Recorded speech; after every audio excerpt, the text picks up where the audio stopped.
Assalamualaikum warahmatullahi wabarakatuh.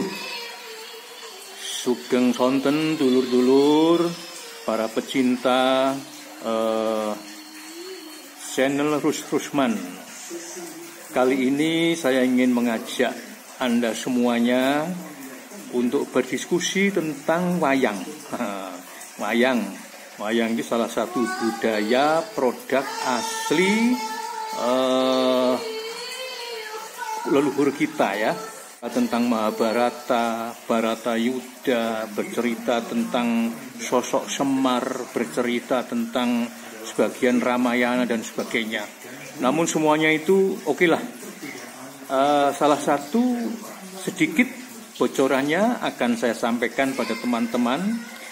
Jangan lupa yang baru saja mengenal channel Rusman untuk selalu mengikuti. Dan tentu saja jangan lupa untuk di-subscribe.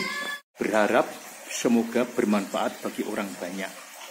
Ada ilmunya yang bisa dipetik dari kita semua, termasuk saya sendiri juga belajar. Dulur-dulur yang saya hormati, betulnya tokoh wayang Semar ini di dalam Mahabharata aslinya dari India sana tidak ada.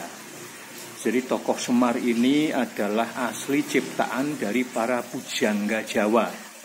Ini diperkirakan tokoh Semar ini sudah ada sejak zaman akhir Mojopahit. Di dalam kitab Sudomolo ya. Dalam kitab Sudomolo itu digambarkan seorang tokoh Semar yang menjadi penuntun, penghibur bagi Raden Sodewo. Ya waktu itu diminta oleh istrinya Bathara Guru untuk meruat. Jadi istrinya Bathara Guru itu berubah menjadi seorang raksasa putri ya, atau raseksi. Dan setelah bertahun-tahun minta diruat, dan yang bisa meruat itu adalah Raden Sodewo, warujunya Pandowo. Nah, karena goncangnya perasaan Raden Sodewo itulah sosok Semar muncul sebagai penghibur dan memberikan motivasi. Namun belakangan kemudian sosok Semar itu disempurnakan oleh pujangga Jawa zaman Islam. Ya, kalau menurut perkiraan saya ini adalah merupakan kumpulan kolektif karya para wali. Tidak hanya satu wali. Karena Semar ini begitu lengkapnya nilai filosofisnya. Coba nanti di belakang akan kita jelaskan apa saja yang menjadi keistimewaan dari sosok Semar ini. Tubuhnya bulat bagaikan bumi. Kuncung rambutnya menghadap ke atas, menunjukkan bahwa ia sadar akan kekuasaan Tuhan. Jari-jari kirinya menunjuk satu ke arah bumi, menyadarkan pada manusia bahwa semua nanti akan mati pada saatnya. Sedangkan tangan kanannya menunjuk ke arah belakang. Ini memberikan nasihat bahwa setiap orang harus eling lan waspodo terhadap perjalanan hidupnya. Jadi pengalaman tidak dilupakan. Wajahnya begitu sepuh, menunjukkan begitu syaratnya pengalaman yang sudah ia alami. Mulai dari para leluhur Pandowo ya, Kiman Moyoso, kemudian sampai Sekutrem, sampai Porosoro, semua yang ngomong Semar. Sampai cucu-cucu Pandowo, Parikesit dan sebagainya. Mulutnya begitu lebar, menandakan bahwa ia kebak dengan pitutur luhur. Dan kemudian telinganya juga luas, membuktikan atau menggambarkan bahwa ia juga mau mendengar keluhan dari siapa saja para ksatria yang menjadi pemomongnya. Silsilah Semar antara lain diawali dari Kanjeng Adam, punya anak Kanjeng Sis. Nabi Sis menurunkan Kanjeng Nur Cahyo. Nur Cahyo punya anak Kanjeng Nuroso. Nah, inilah yang menjadi cikal bakal pewayangan. Kanjeng Nuroso punya anak 3, antara lain Sangyang Dharmayoko. Ini kakeknya Naruto ini. Kemudian Sangyang Wenang, dan yang terakhir adalah Sangyang Toyo atau Suwung. Jadi Sangyang Toyo itu konon tidak mempunyai wujud, ada tapi tidak nampak, sehingga disebut Toyo atau Suwung. Sangyang Wenang memiliki putra Sangyang Tunggal. Namun jiwa Sangyang Wenang nyawiji pada putranya, sehingga Sangyang Tunggal disebut juga sebagai Sangyang Podo Wenang. Sangyang Tunggal menikah dengan Dewi Rekotowati dan mempunyai putra 3, yaitu Tejomoyo, Ismoyo, dan Manikwoyo.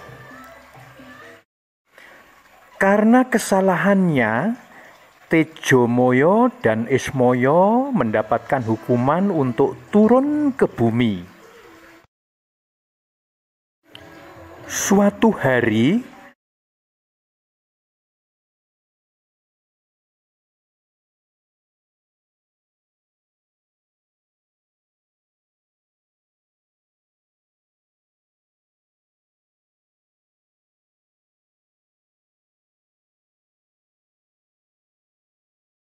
Sangyang Toyo menyaksikan Sangyang Tunggal atau Sangyang Podo Wenang akan menghukum Ismoyo untuk diturunkan ke bumi.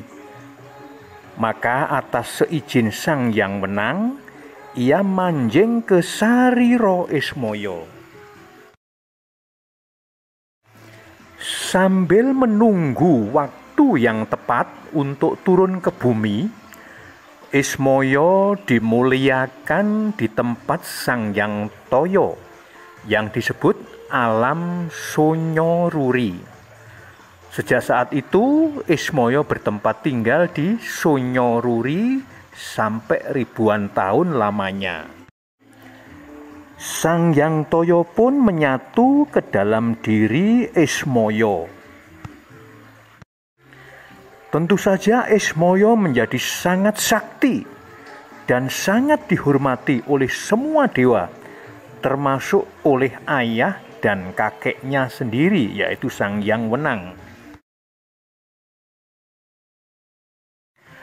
Maka ketika Ismoyo turun ke bumi, berbagai julukan pun muncul seiring dengan kedudukannya yang mulia.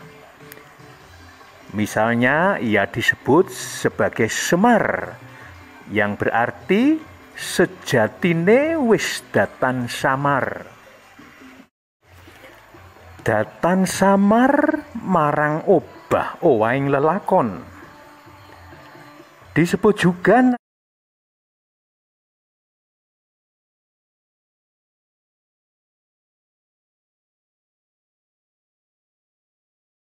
Yantoko noyo ulat teko pati, yen besengut kaya ulate wong mati.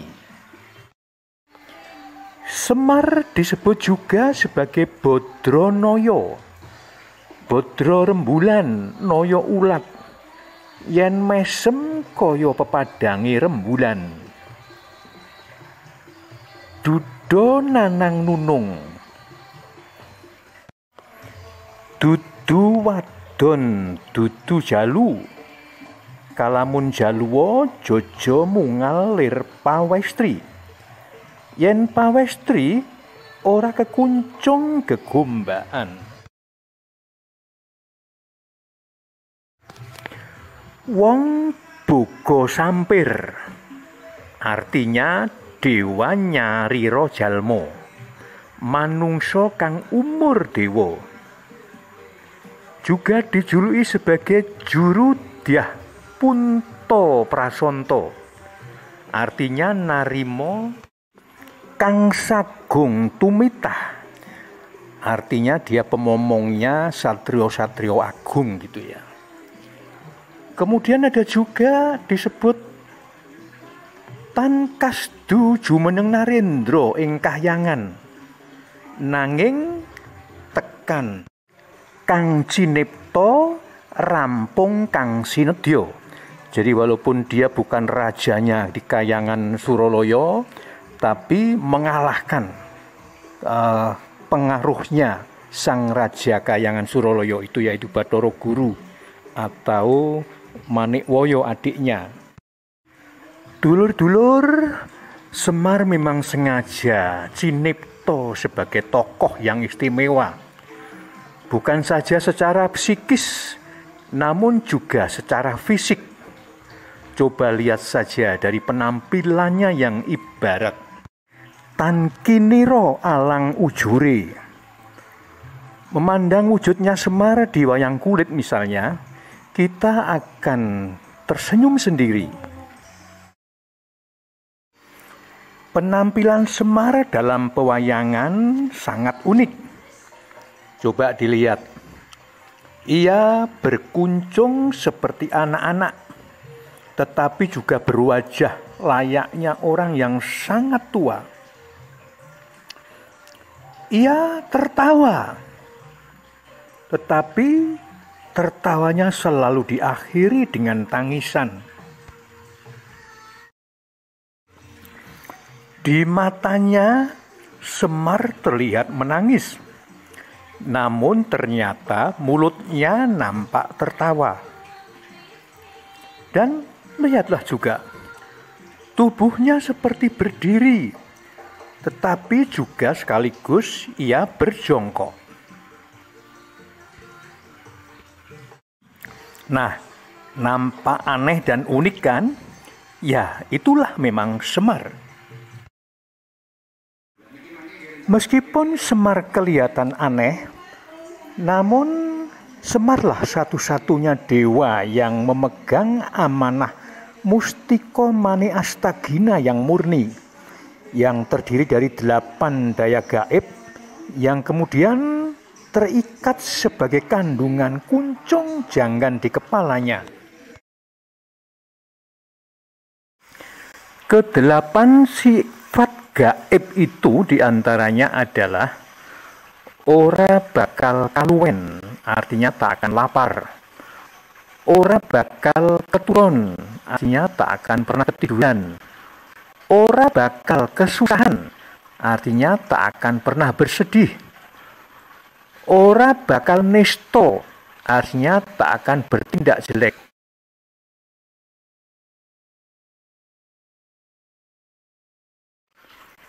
Ora bakal gerah, artinya tak pernah sakit.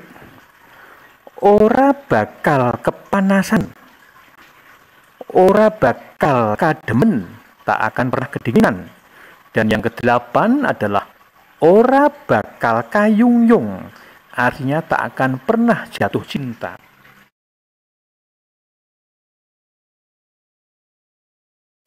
Nah, itulah teman-teman sedikit tentang tinjauan sosok Semar, baik dari segi keagamaan maupun dari filsafat kebudayaan. Oke, nanti kapan-kapan kita lanjutkan lagi. Masih banyak yang perlu dikupas mengenai Semar ini, karena kesaktiannya memang di atas pewayangan yang lain. Termasuk diantaranya Kresna sendiri. Itu Kresna adalah titisan dari Bathara Wisnu. Namun menjadi pertanyaan, kewibawaan antara Kresna dan Semar ini sebanding atau mungkin ada yang lebih unggul dari keduanya? Besok dalam kesempatan lain kita kupas berikutnya. Terima kasih, jaga diri baik-baik, semoga selalu sehat. Selamat malam, wassalamualaikum warahmatullahi wabarakatuh.